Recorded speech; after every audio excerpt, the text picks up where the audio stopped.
Yes big 7 లో bonus news గా breaking news చూస్తున్నాం. కర్నూలు బస్సు దగ్ధం కేసుకు సంబంధించి కొత్త సీసీ ఫుటేజ్ దృశ్యాలు వెలుగులోకి వచ్చాయి. వాటి ద్వారా చూస్తే సుమారు 3 బస్సులు బైక్ యాక్సిడెంట్ ని చూసి చూడనట్లు వెళ్లిపోయాయి. బైక్ పక్కనే ఉన్న శివశంకర్ డెడ్ బాడీ, వాటిని ఎటు కదల్చలేక నిస్సహాయంగా నిలుచుని ఉన్న ఎర్రిస్వామి ఈ సీసీ ఫుటేజ్ విజువల్స్ లో కనిపించారు. ఆ బస్సు డ్రైవర్లలో ఏ ఒక్కరికైనా కనీస మానవత్వం ఆ 3 బస్సు డ్రైవర్లకి ఉంటే పరిస్థితి మరోలా ఉండేదన్న భావన వ్యక్తమవుతుంది. ఆ కష్టం మనకి వస్తే ఎలా ఉంటుందన్న ఆలోచన ఈ బస్సు డ్రైవర్లలో ఎవరూ చేయకపోవడం దురదృష్టకరంగా భావిస్తారు.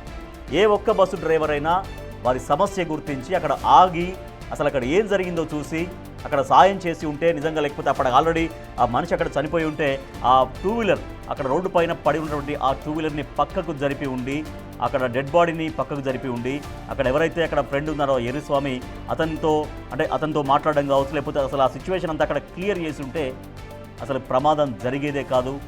సో ఎన్నో ప్రాణాలు నిలబడి ఉండేది. సో ఆ సమస్య గురించి అక్కడ ఆగి సాయం చేసి ఉంటే సిచ్యువేషన్ మరోలా ఉండేది అనేది చాలా స్పష్టంగా మనకు తెలుస్తుంది.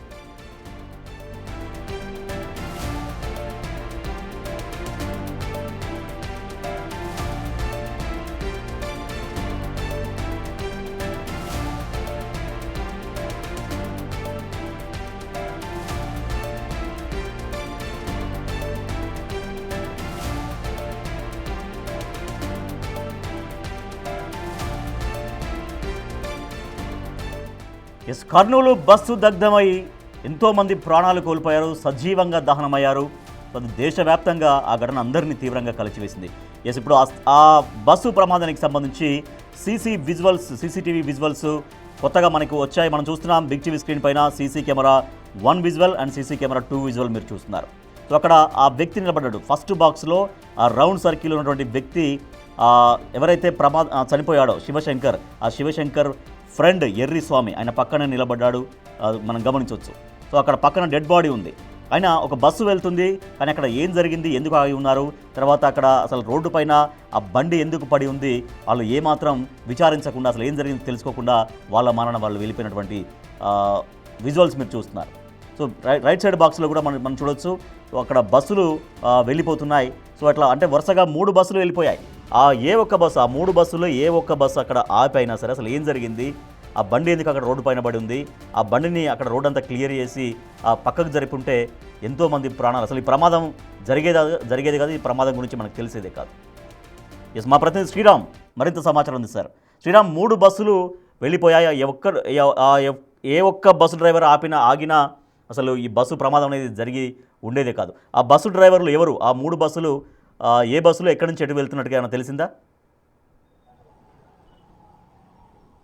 ఎస్ రాజేష్, గత నెల 24వ తేదీ జరిగిన కర్నూలు రోడ్డు ప్రమాద ఘటన ఏదైతే ఉందో దేశ ప్రజల్ని కలిచివేసింది. దాదాపు 19 మంది సజీవ దహనమైనటువంటి బస్సులో మనం ఆ రోజు చూశాం. వారు అర్ధనాదాలతో అర్ధరాత్రి 2:45 సమయంలో ఈ ఘటన చోటు చేసుకుంది. ఒకసారిగా హైదరాబాద్ నుండి బెంగళూరుకు వెళ్తున్న బస్సులో వెళ్ళే సమయంలో ఈ ప్రమాద ఘటన చోటు చేసుకుంది. మనం బిగ్ టీవీ స్క్రీన్లో కొద్దిసేపటి క్రితం మీరు ఎక్స్ప్లెయిన్ చేసిన వాటిలో మనం ఒకసారి అబ్జర్వ్ చేసినట్లయితే శివశంకర్ మొదట ఏదైతే డివైడర్ ఉందో రైట్ సైడ్లో ఉన్నటువంటి డివైడర్కు ఢీ కొట్టి ఆ బైకు ఏదైతే వైట్ లైన్ మధ్యలో ఆ యొక్క డివైడర్ సమీపంలో బైక్ పడి ఉంది. పక్కనే శివశంకర్ పడి ఉన్నాడు. పడి ఉన్న సమయంలో ఎర్రిస్వామి డివైడర్లో ఆ గడ్డి ఏదైతే ఉందో అందులో పడ్డంతో వెంటనే హుటాహుటిన లేచి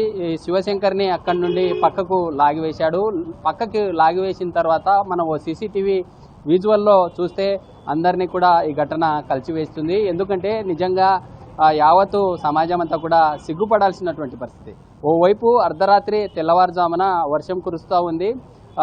చిరుజల్లులు కురిసే సమయంలో ఎర్రిస్వామి తమ మిత్రుడు శివశంకర్ అక్కడికక్కడే స్పాట్లో మృతి చెందాడు. మృతి చెందిన తర్వాత ఎవరన్నా సహాయం చేస్తారా అనే యాంగిల్లో చూస్తూ ఉన్నారు. మనం సీసీ విజువల్ చూస్తే మనకు అర్థమవుతుంది. అక్కడే ఏదైతే మన సీసీటీవీ రికార్డ్ అయిన విజువల్ ఉందో అందులో ప్రధానంగా నైట్ సమయంలో ఎక్కువగా హైదరాబాద్ నుండి బెంగళూరుకు ట్రావెల్ సంబంధిత బస్సులు వెళ్తూ ఉంటాయి. అలాంటి సమయంలో పోలీసుల దర్యాప్తులో మరొక కీలక అంశం తెరపైకి వచ్చింది. ఎందుకంటే 2 గంటల 27 నిమిషాల సమయంలో మొదట డివైడర్ను ఢీకొట్టిన తర్వాత బైకు ఒక చోట, శివశంకర్ ఇంకో చోట పడి ఉన్నారు. పడి ఉన్న తర్వాత శివశంకర్ను ఎర్రిస్వామి పక్కకు లాగేశాడు.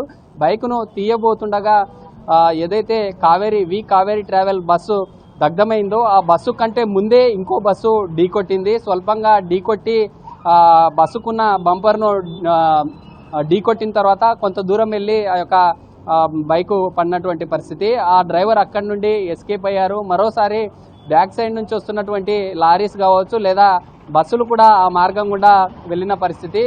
వెళ్ళే సమయంలో ఎవరు కూడా జరిగిన ఘటనకు సంబంధించి బైకు ఢీకొట్టిన తర్వాత కావేరీ ట్రావెల్స్ డ్రైవర్ కొంత అప్రమత్తమై అక్కడే ఆగి ఉంటే కూడా నిజంగా ఈరోజు ఆ ఘటన జరిగి ఉండేది కాదు. 19 మంది బ్రతికి ఉండేవారు. ఆ 19 మంది సజీవ దహనమైన కేసు విషయంలో కూడా ఇప్పటికే ప్రభుత్వము 5 లక్షల ఎక్స్గ్రేషియో ప్రకటించి ముందుకెళ్ళింది. కావేరీ ట్రావెల్స్ యాజమాన్యం కూడా 2 లక్షలు ఇచ్చిన పరిస్థితి. అయితే ఇటీవల తన ఫ్రెండ్ డెడ్ బాడీని కొంత రోడ్డు పక్కకు కూడా లాగగలిగాడు. ఆ బండిని కూడా లాగేవాడేమో, బట్ ఆయన ఆ ప్రయత్నం చేసేసరికి బస్సులు కూడా కనిపిస్తున్నాయి వరుసగా. ఒక బస్సు 2 బస్సులు అయితే ఒక బస్సు నుంచి ముందు బస్సు కూడా మనకు కనిపిస్తుంది. అంటే ఒక 2 బస్సులు వెళ్ళేసరికి తర్వాత దాన్ని లాగే ప్రయత్నం చేద్దామనుకున్నాడో, లేకపోతే మీరు అన్నట్టుగా లారీలు వస్తున్నాయో అట్లా వెయిట్ చేస్తున్నాడేమో, ఈ లోపు అది వచ్చింది. అట్లీస్ట్ ఆ బస్సు డ్రైవర్లు ఆపి పక్కకు లాగితే అసలు ఈ ప్రమాదం ఉండేది కదా యాక్చువల్లీ. Yes Rajesh, exact. ఎందుకంటే కర్నూలు నుండి నేరుగా ఈ తుగ్గలి సమీపంలో రాంపల్లె గ్రామానికి వెళ్తూ ఉన్నారు ఇద్దరు మిత్రులు. శివశంకర్, ఎర్రిస్వామి వెళ్లే సమయంలో ఒకసారిగా డివైడర్ను ఢీకొట్టంగానే ఎర్రిస్వామి డివైడర్ మిడిల్ భాగంలో బాగా గడ్డి ఉండే ప్రాంతంలో పడడంతో అతనికి స్వల్ప గాయాలయ్యి ప్రాణాలతో బయటపడ్డారు. అయితే శివశంకర్ అక్కడికక్కడే డివైడర్ను ఢీకొట్టిన తర్వాత బలంగా గాయాలు కావడంతో తలకు ఇంజూరీ కావడం వల్లే అక్కడికక్కడే మృతి చెందారు. మృతి చెందిన సమయంలో ఎర్రిస్వామి వెంటనే హుటాహుటిన లేచి అతన్ని పక్కకి లాగి చూసేలోపు ఒక బస్సు వచ్చి జరిగిన ప్రమాదం ఏదైతే ఉందో బైకును మొదట ఢీకొట్టి ముందుకు ఈడ్చుకెళ్లిన పరిస్థితి. ఆ ముందుకు ఈడ్చుకెళ్లి అక్కడి నుండి ఒక డ్రైవర్ ఎస్కేప్ అయ్యారు. మరోసారి కావేరీ ట్రావెల్ బస్సు అనుకోకుండా పక్కన పడి ఉన్నటువంటి ఎవరైతే ఈ శివశంకర్ మృతి చెందారో, శివశంకర్ మృతి చెందిన పక్కనే డెడ్ బాడీ పక్కన ఉన్నటువంటి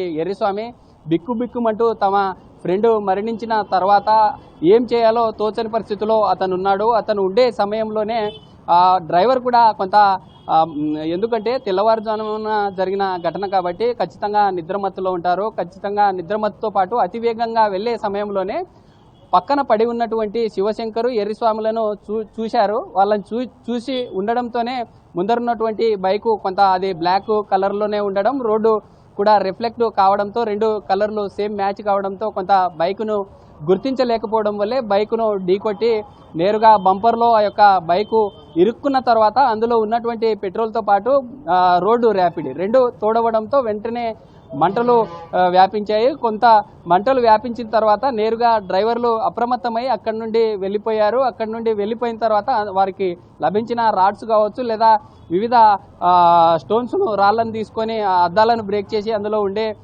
దాదాపు 27 మంది పబ్లిక్ని బయటకు తీశామంటూ కూడా పోలీసుల దర్యాప్తులో చెప్పామంటూ చెప్తున్నారు.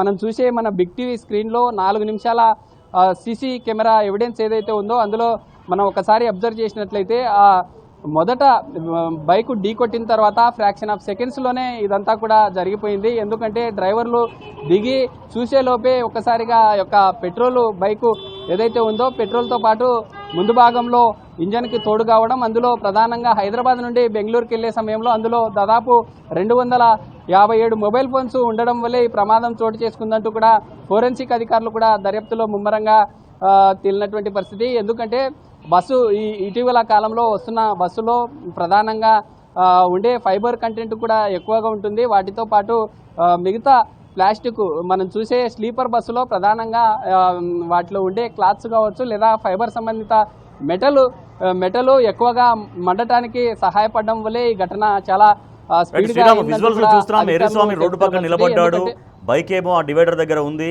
బస్సులు వెళ్తున్నాయి. అట్లీస్ట్ మరి అంటే ఎర్రిస్వామి ఒక రకమైనటువంటి ఆ టెన్షన్లో ఉన్నాడు. కానీ బస్సుల్ని కొంచెం చేయి పెట్టి ఇట్లా చెయ్యి ఊపడమో లేదంటే ఇక్కడ దాన్ని బస్సును ఆపే ప్రయత్నం చేసినా కూడా బాగుండేది. అంటే ఆయన కేవలం నిలబడ్డట్టుగానే ఏదో కంగారులో టెన్షన్గా ఉన్నాడు. కానీ బస్సును ఆపే ప్రయత్నం చేసినా కూడా మరో రకంగా ఉండేదేమో.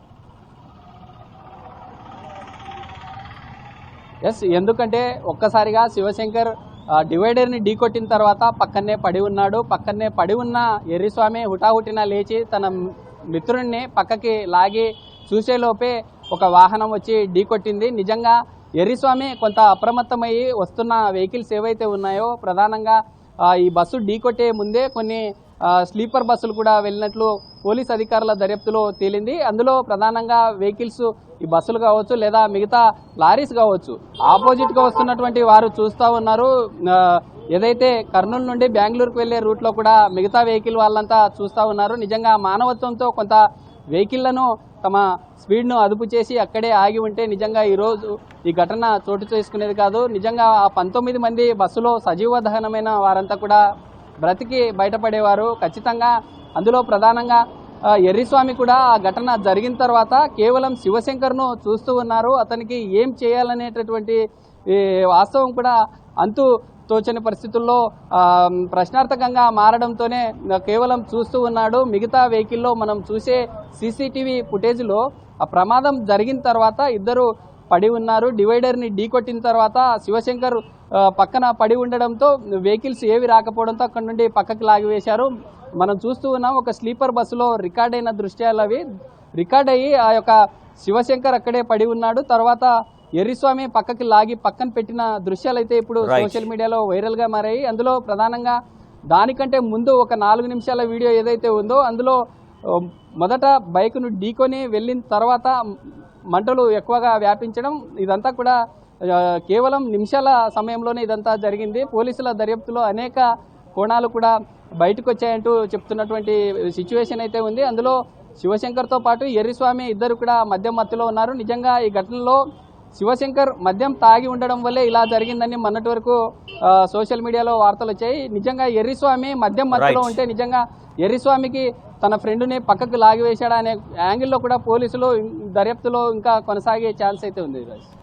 Right, thank you Sriram. Kurnool bus ప్రమాద ఘటనకు సంబంధించి ఒక సీసీటీవీ ఫుటేజ్ వెలుగులోకి వచ్చింది. సో అప్పటికే శివశంకర్, ఎర్రిస్వామి శివశంకర్ ఇద్దరు కలిసి వెళ్తున్నారు. అక్కడ ప్రమాదం జరిగింది, శివశంకర్ మరణించాడు. ఆ శివశంకర్ డెడ్ బాడీని ఎర్రిస్వామి రోడ్డు పక్కకు కూడా లాగి అక్కడ నిలబడ్డాడు. కానీ బైక్ను తీయలేకపోయాడు. సో ఈలోపు 3 బస్సులు వెళ్తున్నాయి. 3 బస్సులు వెళ్ళి అక్కడ స్లోగానే వెళ్తున్నాయి. అక్కడ పరిస్థితిని చూస్తూ వెళ్తున్నారు. కానీ అక్కడ ఆగి ఏం జరిగిందో తెలుసుకొని అట్లీస్ట్ ఆ బండిని పక్కకు జరిపినా కూడా అసలు ఈ ప్రమాదమే జరిగి ఉండేది కాదు. బట్ ఈ సీసీటీవీ ఫుటేజ్ చాలా కీలకంగా మారింది. దీంట్లో ఇంకెటువంటి దర్యాప్తు జరుగుతుందో